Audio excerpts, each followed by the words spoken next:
But it's a huge thing in this world that we all love and are quite sad that the end is in sight. Did anyone else shout at the screen when they watched this film for the first time and it ended? Yeah, good. I'm glad I'm not the only one. You cried too? Oh my God, you're going to faint at the next one then. Okay, it gives me a huge pleasure to be in these people's company once again, and you'll all know them fondly and adore them. So I'm just going to give them, I don't know in what order they're coming in, but we have with us today Mr. Warwick Davies, Mark Williams, Matthew Lewis, Ivana Lynch and Natalia Tena. Welcome to the floor, everyone.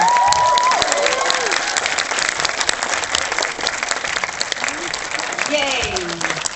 Hello everyone. Hello there. Hello. So, It's like a quiz show. Just goes in it.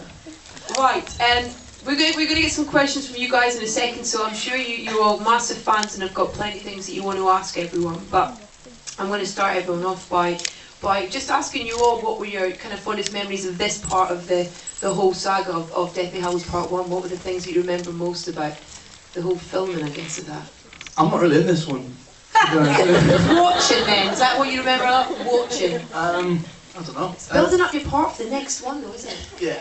No, it was good. It was just good to be able to watch it as a film for a change rather than, as a piece of work. Because I'm always so terrified when I'm watching it in the cinema. I don't really get to enjoy it. I watch it like that. Yeah, exactly. Yeah. I got to watch it as a fan for a change, which was nice, and I really enjoyed it. Well, I love watching myself.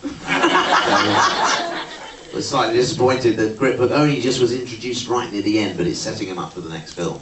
But terrific memories, obviously, of filming any of the Harry Potters. They're always so wonderful. We get to work with a lovely cast, and Mark Williams. And we've had great directors, particularly David Yates, who's directed the last few films and worked so hard. But it's like a big family. We've all got to know each other. We've seen a lot of the youngsters, like Matt here and Ivana, they grow up on these films.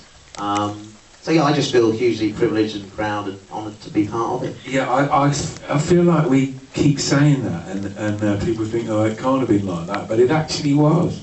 Do you feel grown up? No. Good, to you? No. Ivana, for you especially, because you kind of came on board with this as well when you were a fan before you started, filming with these guys and stuff. That must have been an incredible experience for you. Yeah, definitely, because I always think when I do these things, and people say, like, cue out online, it's like, yeah, I would have done that too, it would have been right there. So, no, it's cool to be up here and representing Harry Potter and representing the fans. I think it just shows we're all of us doing the film, but we're just normal and we're just trying to work hard to make it good for you guys. Yeah. Natalia, what about for you? What's been your kind of fondest memories so far, I guess? Because the thing is, the films are finished in terms of you finished filming them, but there's still this process of talking about them. And I really like doing the wedding scene in the last film because there were loads and loads of extras and you could just chat to loads of people. And it was summer and it was really hot.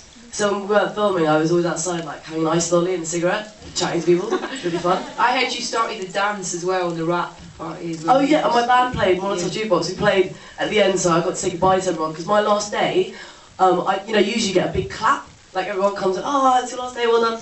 And I didn't get a rap clap because the director was like, yeah, I think you're in next week. So it was like a real anti-climax and I was like, oh, bye.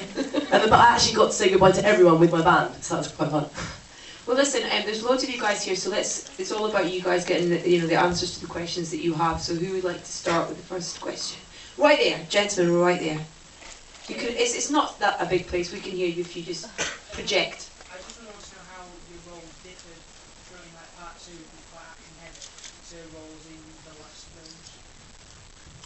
I think that we don't have, our parts aren't as big, like everyone's there, but it's not like everyone has a special moment. It just shows you like how people are sort of insignificant when there's a big battle going on.